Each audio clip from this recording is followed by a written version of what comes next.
कथा सर्वस्व सोमेश्वर महाराज गवळी ऑफिशियल सजलेला आहे राजा दशरथाचा. जब ते राम ब्याही घर आहे, जेव्हापासून राम विवाह करून घरी आलेले नित्य नवीन मंगल गोष्टी अयोध्येमध्ये होत आहेत. जणू काही भुवन चारी 10-14 भुवनाची संपत्ती आज रामाच्या रूपाने, जानकीच्या रूपाने काय करते, या अयोध्येला येऊन पाणी भरते. सुकृत मेघ, पुण्याचे मेघ जणू काही एकाच वेळेस अयोध्येवर वर्षही सुख बारी, सुखाच्या पाण्याचा काय करतायत, अभिषेक करतायत. अशी अयोध्या सजलेली आहे. रिद्धी सिद्धी संपत्ती नदी सुहाई, म्हणजे रिद्धी आणि सिद्धीच्या संपत्तीच्या नद्या, सुंदर सुंदर नद्या उमगी अवध अंबुतिक आई. अयोध्या रूपी समुद्राला येऊन काय होत आहेत, या नद्या येऊन मिळत आहेत. आणि एवढा राजा आनंदाने भरून गेलेला आहे. एवढा आल्या आल्या पहिली पाया पडली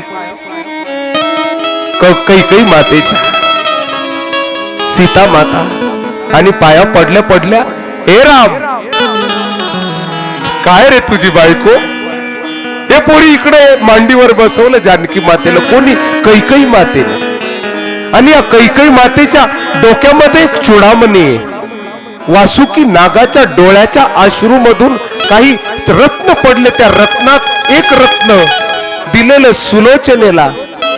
एक त्यातली एक इंद्रपत्नी ही होती. त्या इंद्रपत्नीने राजा दशरथ ज्यावेळेस लढण्यासाठी स्वर्गाला गेले ऋषपर्वा दैत्याशी, त्यावेळेस त्या इंद्रपत्नीने तो चूडामणी दिलेला. कोणाला? कैकेयीला. हे पोरी इकडे जवळ बोलवलं. आणि जवळ बोलून काय केलं, त्या सीता मातेच्या डोक्यामध्ये अक्षय चूडामणी बांधला. हे पोरी ध्यानात ठेव. म्हणे काय आई, हा चूडामणी साधारण नाही पोरी, हा चूडामणीचं शास्त्र आहे. म्हणे काय? हा चूडामणी ना जोपर्यंत राज्यात राहील तोपर्यंत राजा मरणार नाही आणि राजा हरणार नाही. ध्यानात. म्हणून तर हा चूडामणी जोपर्यंत अयोध्येत होता तोपर्यंत राजा दशरथाचा मृत्यू झाला नाही दादा. हा चूडामणी पुढं लंकेमध्ये गेला. आणि लंकेमध्ये गेल्यानंतर हनुमानजी निघाले ना सीता मातेच्या शोधासाठी. सीता मातेच्या शोधासाठी निघाले. तर निघाल्यानंतर हनुमानजीला माझ्या महाराष्ट्राचं वैभव असणारे अगस्ती पर्वतावरचे महर्षी अगस्ती ऋषी आडवे झाले. आणि म्हणे हनुमान कुठं निघालात? अगस्ती रामायणात याची नोंद आहे बघा. अगस्ती रामायणामध्ये कुठं निघालात? म्हणे सीता मातेचा शोध करण्यासाठी. म्हणे एक काम करा भाऊ, जाताल जानकीला भेटून येताल, पण तिच्या डोक्यातला चूडामणी घेऊन या. नाही तर चूडामणी जर तिथं लंकेत राहिला, एक काय 1000 जरी राम गेले तरी रावण हरू शकणार नाही. का? राजा मरणार नाही, राजा हरणार नाही, असं वरदान आहे. म्हणून हो चूडामणी उतारी तब दयऊ,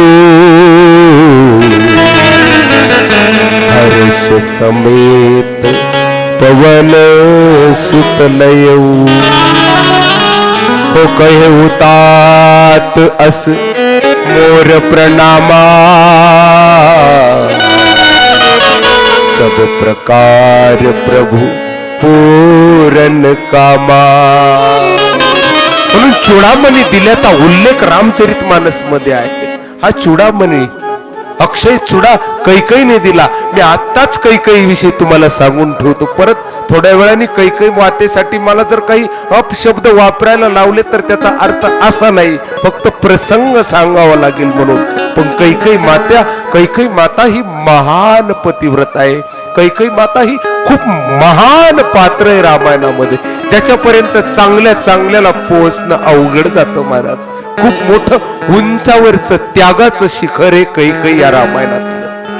म्हणून कैकेयीला कृपया सावधान, कृपया सावधान. आणि गोड अयोध्या नटलेली आहे. सुंदर राजा आनंदाचे फटाके फुटतायत. कोणी काय आनंद आनंद साजरा करतो. तेवढ्यामध्ये मामा येतात. भावार्थ रामायणामध्ये त्याचा उल्लेख सांगितलेला आहे. मामा कोण? राजा पाठवतायत मामाच्या घरी. युधाजित नावाचा मामा कैकई देशाहून येतो. युधाजित, ध्यानात ठेवा नाव. हे भावार्थ रामायणातच पाहायला भेटतं. इतर रामायणात नेलं मामाच्या घरी, नेलं कोणता मामा कुठला काही पाहू नसतं. माझ्या नाथांनी सांगितलं काय, युधाजित नावाच्या मामाच्या घरी भरत आणि शत्रुघ्न दोघं सपत्नीक गेले. भरताच्या पत्नीचं नाव आहे मांडवी आणि शत्रुघ्नाच्या पत्नीचं नाव आहे श्रुतकीर्ती. मांडवी श्रुतकीर्ती भरत शत्रुघ्न मामाच्या घराला निघून गेलेले.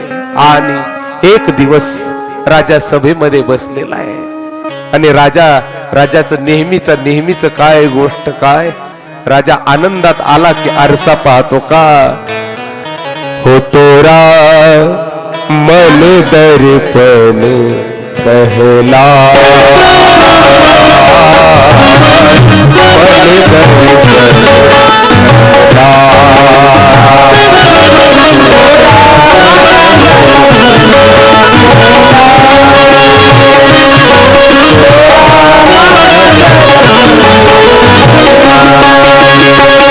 भले बुरे सारे कर्मों को देखे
और सुख की कलिया दुख के काटे, मन सबका आधार आहे मन माणसाला. सुखात दुःखात जर कोण आधार असेल तर त्याचं नाव आहे मन.